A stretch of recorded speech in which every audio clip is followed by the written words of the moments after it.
Get ready, Staten Island. The Ferry Hawks are back at SIUH Community Park July 7th to the 12th for a 6-game series against the High Point Rockers. Tonight, first pitch is at 6:30. It's Thirsty Thursday with $5 Bud and Bud Light Drafts. Friday, July 10th, first pitch is at 7 p.m. May the Force be with you on Star Wars Night with post-game kids glow around the bases with special lightsaber training packs. Visit ferryhawks.com now to lock in your seats.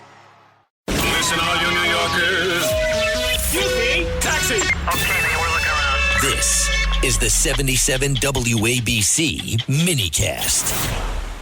All right, Legionnaire's disease has, of course, broken out in the city. You may have heard about that, but it is certainly getting a little bit more widespread. Still concentrated to the Upper East Side of Manhattan, but the mayor's office released the list of the buildings that have been affected by Legionnaire's disease, and that number is now up to 31 total buildings, which includes the Guggenheim Museum. Now, the Guggenheim and a lot of those other buildings have passed the inspection for cleaning out their HVAC systems where Legionnaire's disease bacteria, Legionella bacteria is what it's officially called, is often found. And doctors are reminding people that are living in these areas, especially when they're outside, that they can go about your business normally. And unless you know that your building has been found to have had this problem, you can go ahead and use your air conditioner and things like that. But still, if you have symptoms, and Legionnaire's disease is very much like pneumonia, it is actually a form of pneumonia, just a very, very severe one. And we know that there are about 20 people hospitalized right now for it from these buildings. But it does look like many of them are getting attended to at this point, and we may be, hopefully, getting through the worst of it. But that is the latest on that situation. Want to make sure everyone knows about that. Now, speaking of medical situations here in the city and those situations, Craig Shirley, you might have heard of him. Sorry, Nick Shirley. You might have heard of Nick Shirley. Nick Shirley is that young independent journalist who started looking into potential fraud situations in Minnesota.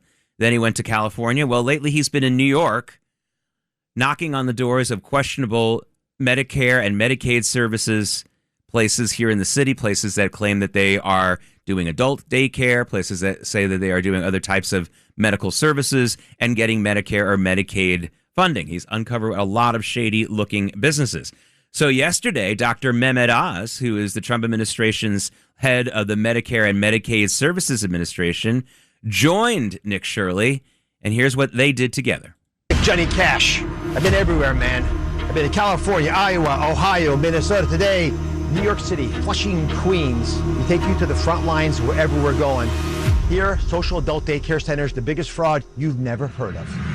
I walk through here and I wonder, how is it possible that you would have this many pharmacies in such close proximity to each other? And we're going to start counting. Are you ready? Yeah. Okay. So we got one here. One right there.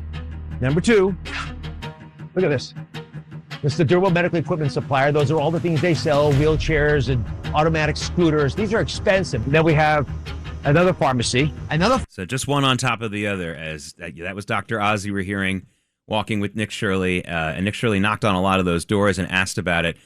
Basically, according to his own calculations, Nick Shirley has uncovered $190 million worth of fraud just in New York City alone.